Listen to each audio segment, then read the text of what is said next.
Year 3, Mrs. Nicholson here. I'm going to read you the next chapter of Kid Normal, Chapter 6, Nectar's Genesis. 6 months earlier, Clive Meek, the most brilliant young researcher at Ribbons Robotics, sat in his laboratory with his head in his hands. Outside, night was falling, and the yellowish glow of a street lamp shining through the blinds cast striped shadows across the back of his lab coat. The room was silent, except for a buzzing noise that came from a large glass jar surrounded by wires and electrical circuits attached to it with black rubber pads. Without warning, the door burst open. "Well, Meek," purred the tall woman, silhouetted in the doorway, "you promised me results by 6 o'clock. It's now 7:15. With telling time like that, you could really see how this woman had risen to the very top of her profession. For this was Arabella Ribbon, head of the entire company. She flicked back her hair, stunning a passing fly. "I'm terribly sorry, Miss Ribbon," stammered the young man, struggling to his feet. I calculated all the variables time and time again, but the sequencer just won't read them."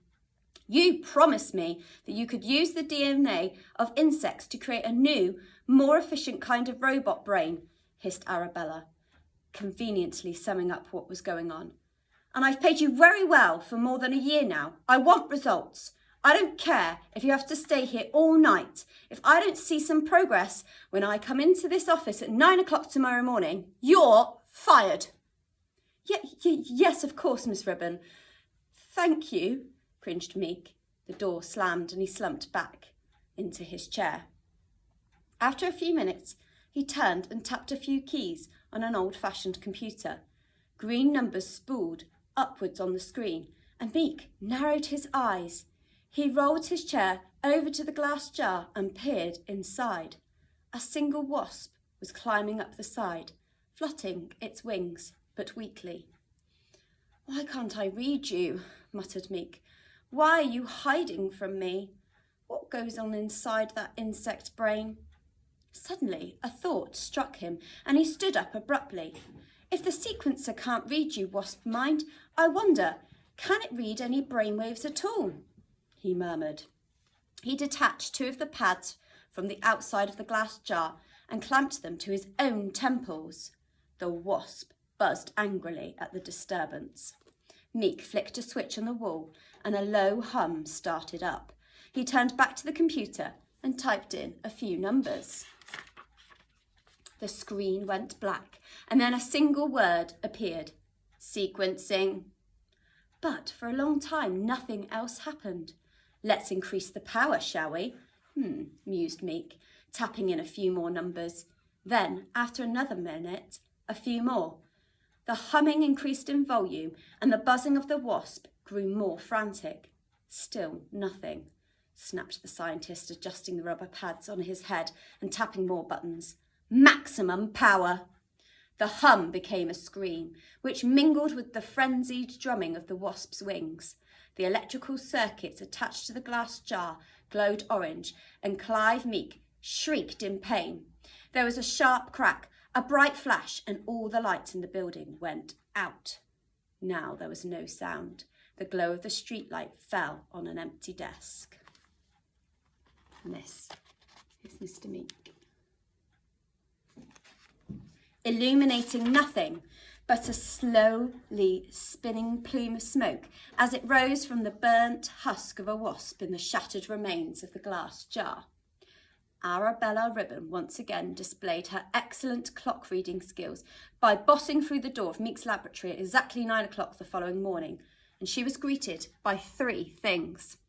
Firstly, the lingering scent of burnt wasp, which is one of the worst smells, right up there with egg sandwiches and pee on a hot barbecue. Secondly, the sight of millions of pounds worth of electronic and computing equipment that had been broken and smashed into pieces, then mashed together in what could only be described as a nest. It filled the space between the workbench and the window, which still had the blind drawn across it. And in the middle of that nest was sitting the third thing to greet her. It was wearing the tattered remains of Clive Meek's white lab coat. But this couldn't possibly be the young robotics engineer she'd been quite looking forward to having a really good shout at. Meek had been cowardly.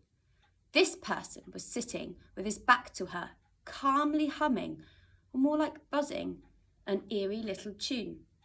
"Meek?" she said nervously. "Don't look so nervous," drawled the thing in the nest. "I promised you results, and I think this really is going to blow your mind."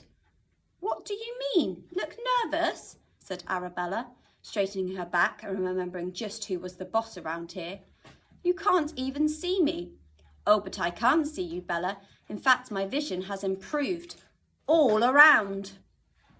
The man spun sharply in his chair, knocking over a flask and smashing it to pieces, which added to the drama. As he slowly rose to his feet, Arabella gasped.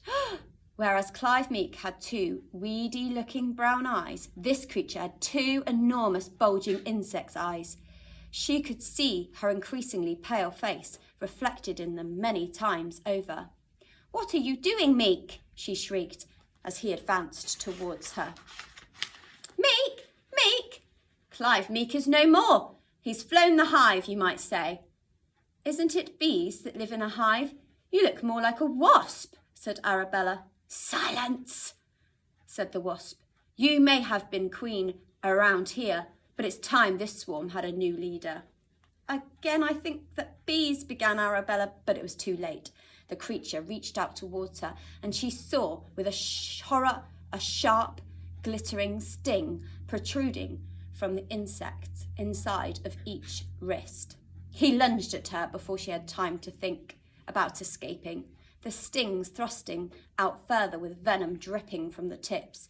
Luckily for us, Arabella Ribbon's scream of pure terror was cut short abruptly as this paragraph ended. That's the end of that chapter. So the scientist, Mr. Meek, has been turned into some sort of huge super wasp. Thanks for listening.